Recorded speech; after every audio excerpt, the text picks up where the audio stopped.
اچھا، اب یہ اذان کے بارے میں بھی آخری بات ہے، سن لیجئے پھر اپنی دکان بڑھاتے ہیں، کیونکہ شاید دھوپ وغیرہ بھی نکلنے لگی ہے۔ یہ کبوتر بھی کچھ زیادہ تیز تیز چوں چوں کرنے لگے ہیں، چڑیا بھی چلا رہی ہیں زیادہ۔ اذان جو ہے نا راتوں کو 10 بجے ہو رہی ہے گھروں میں، تو اس میں بعض کیا کہیں ان کو بدعقیدہ لوگ جو ہے نا، تو اس میں اس کو جو ہے نا غلط بتاتے ہیں کہ جی اذان ہونی چاہیے نہیں ہونی چاہیے، تو بار بار لوگ ایک ہی سوال پوچھ رہے ہیں کہ چھتوں پہ اذان ہو رہی ہے، ہونی چاہیے نہیں ہونی چاہیے؟ بس سیدھی سی بات ہے۔ پہلے تو میں یہ سمجھ رہا تھا کہ آپ لوگ کیونکہ کام پہ اپنے جو ہے نا بزی رہتے ہیں، تو اس لیے شاید زیادہ عقل نہیں لگا پاتے ہوں گے، کام کی مصروفیات رہتی ہے، لیکن فی الحال تو آپ لوگ خالی بیٹھے ہو، تو اس وقت تو تھوڑی جگہ استعمال میں سمجھتا ہوں کہ کر لینا چاہیے، ابھی کام کا بھی آپ بہانہ نہیں بنا سکتے۔ حضور علیہ السلام نے فرمایا کہ جب اذان دی جاتی ہے نا تو شیطان پیٹ پھیر کے بھاگتا ہے اذان کی آواز سے۔ تو منقول تو روایت یہ کہتی ہیں کہ اذان سے شیطان جو ہے نا خلاصہ ہی نکل رہا ہے کہ گھبراتا ہے، بھاگتا ہے، اور ایک طرف ایک شخص آپ کو کہہ رہا ہے کہ اذان نہیں دینی چاہیے، ثابت نہیں ہے، اور حضور علیہ السلام کہہ رہا ہے کہ اذان سے شیطان بھاگتا ہے، اور شیطان یہ کہہ رہا ہے کہ اذان مت دو، تو مطلب یہ بن رہا ہے کہ شیطان اذان کو روکنا چاہ رہا ہے، وہ چاہتا ہے کہ نہیں دی جائے۔ اس میں جو ہے نا سب سے اہم اور بنیادی اصول یہ ہے اس قسم کے مسائل میں کہ جو بھی بدعقیدہ آپ سے یہ کہتا ہے کہ صحیح حدیث میں اس کا ذکر نہیں ہے کہ کرونا وائرس کے ظہور کے وقت میں آپ لوگ چھتوں پہ اذان دیں، اول تو یہ کہ اس وقت میں تو ایسا کوئی وائرس تھا بھی نہیں جو ایسا کوئی حکم آتا۔ دوسری چیز یہ ہے، اس کا جواب جو آسان سا وہ یہ ہے کہ سورہ فاتحہ کو شفا بتایا گیا ہے، کہ سورہ فاتحہ شفا ہے تمام بیماریوں کے لیے۔ تو جو بیماریاں حضور علیہ السلام کے وقت میں تھی یہ وہیں تک شفا ہے، یہ جو آج ہے یہاں بھی شفا ہے۔ اگر میں کہوں کہ کوئی شخص کرونا وائرس والے کو کوئی اللہ تعالیٰ کا نیک بندہ سورہ فاتحہ پڑھ کے دم کر دینا تو وہ ٹھیک ہو جائے گا، تو آپ لوگوں کو اس پہ ایمان ہوگا یا نہیں ہوگا کہ کرونا وائرس سورہ فاتحہ سے ٹھیک ہو سکتی ہے؟ میں یہ سمجھ رہا ہوں کہ مسلمانوں کا ایمان تو ہوگا، جو سنی مسلمان ہیں الحمدللہ ان کا ایمان ہوگا کہ ہاں سورہ فاتحہ میں شفا ہے، تو اگر کوئی اللہ تعالیٰ کا نیک بندہ سورہ فاتحہ پڑھ کے بھی کرونا وائرس جیسے مرض پر دم کر دے تو اس کا مریض جو ہے نا شفا پا جائے گا۔ اب اس میں کوئی کھڑے ہو کے چلانے لگے بدعقیدہ کہ سورہ فاتحہ سے کرونا نہیں، کرونا وائرس میں سورہ فاتحہ دم کی جا سکتی ہے، یہ حدیث میں کہاں لکھا ہے؟ تو آپ لوگ خود بھی سمجھ سکتے ہیں کہ ایک ضابطہ بیان کیا جاتا ہے، قاعدہ بیان کیا جاتا ہے کہ شفا اس میں ہے، تو اس کا مطلب یہ ہے کہ ساری بیماری اس کو آ گئی، یعنی اس میں داخل ہو گئی نا۔ تو اس کا مسئلہ یہی ہے بالکل کہ حضور علیہ السلام، یہ دیگر حدیثوں کے اندر بھی ہے پریشانی کے وقت میں اذان دینے کا، بلکہ مصیبت کے آگ کے وقت میں حضور علیہ السلام نے تکبیر پکارنے کا حکم دیا ہے۔ تو آگ کیا ہے؟ کوئی کھیلنے کی چیز تو نہیں ہے، ظاہر ہے کہ ایک ایسی آفت ہے جی اگر بستی میں لگ جائے، یا اسی طریقے سے اگر دوسرے جو فقہا نے فرمایا ہے بزرگان دین نے کہ اگر جانور وغیرہ بھی قابو نہ آتا ہو، ایسا جانور ہے کہ جو بدک جائے اور اس کو کسی طرح قابو نہ کیا جا سکتا ہو، اور وہ نے ہنگامی حالات پیدا کر رکھے ہوں بستی میں، تو ایسی صورت میں اذان اس کو بھی دی جا سکتی ہے جانور کے بگڑنے کے وقت میں۔ اسی طرح بارش وغیرہ ایسی کثرت کے ساتھ ہوتی ہو کہ لوگوں کا نکلنا گھروں سے دشوار ہو جائے اور بہت نقصانات ہوں، یعنی ایسی آندھی طوفان والی بارش ہو، تو ایسی صورت میں بھی اذان دی جا سکتی، یعنی مصیبتوں کے وقت میں اذان دی جا سکتی ہے، خلاصہ کلام یہ ہے۔ تو اب کرونا وائرس کو یہ لوگ مصیبت نہیں سمجھ رہے، پہلی چیز کہ اذان سے کیوں منع کر رہے ہیں، یا یہ شیطان ہے کہ جو اذان سے چل رہے ہیں۔ اور اس میں ایک چیز میں سب سے اہم یہ بتاؤں آپ کو کہ یہ لوگ یہ دوگلی بات کر رہے ہیں۔ دوگلی بات کس طرح سے؟ اذان دینے سے کیا ہوگا؟ چھتوں پہ آپ لوگ اذان دے رہے ہو، اللہ کا ذکر کرو، استغفار کرو، دعا کرو۔ میں پوچھنا چاہتا ہوں، ملا علی قاری رحمۃ اللہ علیہ نے فرمایا کہ تمام ذکر دعا ہیں اور تمام دعا ذکر ہیں، تو آپ یہ کہتے ہو کہ گھر میں دعا کرو، گھر کے اندر ذکر کرو، دعا کرو، تو اذان کیا ہے؟ اذان ظاہر ہے کوئی ایسی چیز تو نہیں ہے دنیاوی، تو اذان ایسی چیز ہے کہ جس کے اندر اللہ تبارک و تعالیٰ کا نام بھی ہے اور اس کے حبیب کا نام بھی ہے۔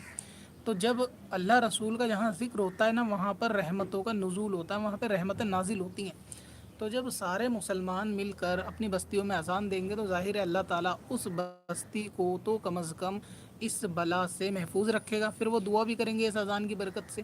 تو جہاں پر رحمتوں کا نزول ہوگا تو یہ اذان بھی کوئی ایسی چیز نہیں ہے کہ جس سے روکا جائے، یعنی سمجھ میں بھی بات نہیں آ رہی ہے روکنے والے کس بنیاد پہ اس کو روک رہے ہیں، اعلیٰ درجے کے یہ لوگ نا بے عقل ہیں منع کرنے والے کہ صحیح حدیث میں اذان کا ذکر نہیں ہے، حالانکہ بہت سی حدیثوں میں اذان دینا پریشانی میں مصیبت میں حضور علیہ السلام سے ثابت ہے، نہیں اذان نماز کے سوا بھی بہت سارے محل و موقع پر دی جا سکتی ہے۔ حضرت علی کرم اللہ وجہ الکریم کے کان میں حضور علیہ السلام نے اذان جب غم زدہ پایا تو آپ نے سنا ہوگا کہ اذان دلوائی، تو اس کا کوئی یہ خاص تعلق نہیں کہ آپ لوگ صرف نماز کے لیے اذان دیں۔ تو اگر گھر میں اذان کوئی دینا چاہے، چھت پہ دینا چاہے، تو شریعت کے طور سے اس میں دیکھا جائے تو کوئی خرابی نہیں۔ دوسری بات یہ ہے کہ کام جو ہے نا وہی منع ہوگا کہ جو شریعت سے ٹکراتا ہوگا یا شریعت میں اس کی اجازت نہ ہو اور وہ شریعت کے خلاف ہو۔ یہ کہتے ہیں جی حضور یا صحابہ سے یہ چیز ثابت نہیں۔ سب سے پہلی چیز یہ ہے کہ اسلام کے اندر اتنے کام موجود ہیں جو حضور و صحابہ سے ثابت نہیں ہیں، اور وہ جائز نہ کہ صرف جائز بلکہ ثواب بھی ہیں۔ ان لوگوں کو اگر آپ ایک مثال دو گے مسجد کی مینار والی، تو یہ پرانی مثال ہو گئی ہے، آپ لوگ اسے کاٹ کر دیتے ہیں کہ یہ کوئی ایسی، یعنی آپ کوئی ایسی مثال دو گے نا ان کو دنیاوی، تو یہ اس کو کہتے ہیں تو دنیا کی چیز ہے، یہ کوئی دین نہیں ہے، تم لوگ یہ دنیا سمجھ کے کرنا ایک الگ چیز ہے، دین سمجھ کے کرنا ایک الگ چیز ہے۔ تو میں ان کو یہ بتاتا ہوں دین سمجھ کے کرنے والی کوئی مسئلہ نہیں ہوتا، اصل مسئلہ ہوتا ہے ثواب ملے گا یا نہیں ملے گا۔ جو کام حضور علیہ السلام نے صحابہ نے کیا ان پہ تو ثواب یقیناً ملنا ہی ملنا ہے، لیکن ان کے بعد ایسے ہزاروں کام ہوئے اور آج تک ہوتے ہیں کہ جو بندہ کرتا ہے، مسلمان کرتا ہے، اور اس کو اس پہ جو ہے نا اللہ تبارک و تعالیٰ کی طرف سے نامہ اعمال میں ثواب لکھا جاتا ہے اور وہ کام ثابت نہیں ہوتا۔ اب اس کی چھوٹی مثال لیں، جو لوگ اذان دینے کے لیے کہہ رہے ہیں کہ اذان دینے سے کیا فائدہ، میں پوچھنا چاہتا ہوں اذان دینے سے اگر فائدہ نہیں تو اذان دینے سے نقصان کیا ہے؟ یعنی کیا یہ کوئی ایسا ناجائز کام ہے، گناہ کا کام ہے کہ اگر بندہ اللہ رسول کا نام پکار رہا ہے تو کوئی دقت ہے؟ کوئی دقت نہیں۔ تو ایسے جائز کام میں ہے کہ جو شریعت سے نہ ٹکراتا ہو، منع کرنا جہالت کی، بد عقیدگی کی بو اس میں جو ہے نا آتی ہے، اور جہالت تو اعلیٰ درجے کی ہے ہی کہ ہر چیز کو یہ ہے کہ حدیث میں ہو، ہر چیز ظاہری طور سے حدیث میں ملے ایسا ضروری نہیں، قاعدے ضابطے موجود ہوتے ہیں، اس کی بنا پر حضور علیہ السلام کا فرمان، جیسے کہ میں نے سورہ فاتحہ کا بتایا کہ شفا کہہ دیا گیا، تو اب کوئی سی بھی بیماری ہو سب کے لیے شفا ہے، یہ ضروری نہیں کہ حضور کے وقت میں جو بیماری تھی بس اس کے لیے وہ شفا ہے، تو ایسا نہیں ہے۔ تو اسی طرح اگر اذان دی جائے گی بستی میں تو وہاں پہ رحمتوں کا نزول ہوگا، کیونکہ ہر دعا جو ہے وہ ذکر ہے اور ہر ذکر دعا ہے۔ اب آپ کہتے ہو جی اللہ کا ذکر کر لو، تو اذان کیا ہے؟ اللہ کا ذکر ہے، تو اب کرنے کو بول بھی رہے ہو اور ذکر سے روک بھی رہے ہو۔ اور جی کہتے ہیں گھر میں بیٹھ کے دعا کرو، بزرگ کہتے ہیں کہ ہر ذکر دعا ہے، تو مطلب یہ ہوا کہ اذان بھی ایک دعا ہے۔ تو اب بندہ دعا بھی کر رہا ہے اور اس سے کہہ رہے ہو نہیں اذان مت پڑھو لیکن دعا کرو، تو یہ تو وہی بات ہوئی، کسی کو روٹی کھانے سے منع کرنا اور یہ کہنا کہ کھانا کھاؤ، روٹی مت کھاؤ، کھانا کھاؤ، تو بے عقل لوگوں، روٹی اور کھانا کے الگ الگ چیز ہیں۔ تو اسی طرح دعا اور ذکر یہ دونوں اذان ہے، اللہ رسول کا ذکر کرنی چاہیے، پڑھنی چاہیے۔ دوسری اس میں اہم چیز میں جو بتانے جا رہا تھا وہ یہ تھی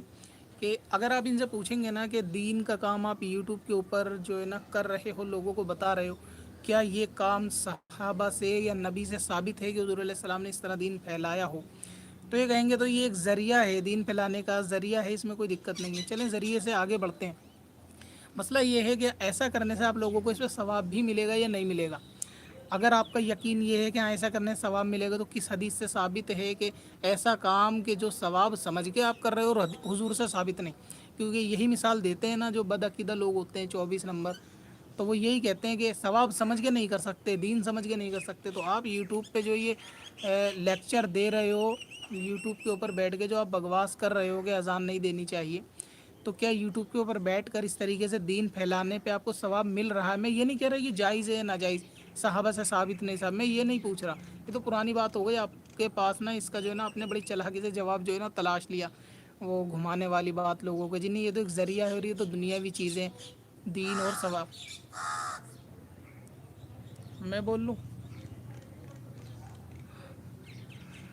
اور دین اور ثواب سمجھ کے نہیں کرنا چاہیے، تو یوٹیوب کے اوپر آپ لوگوں کا دین پھیلانا،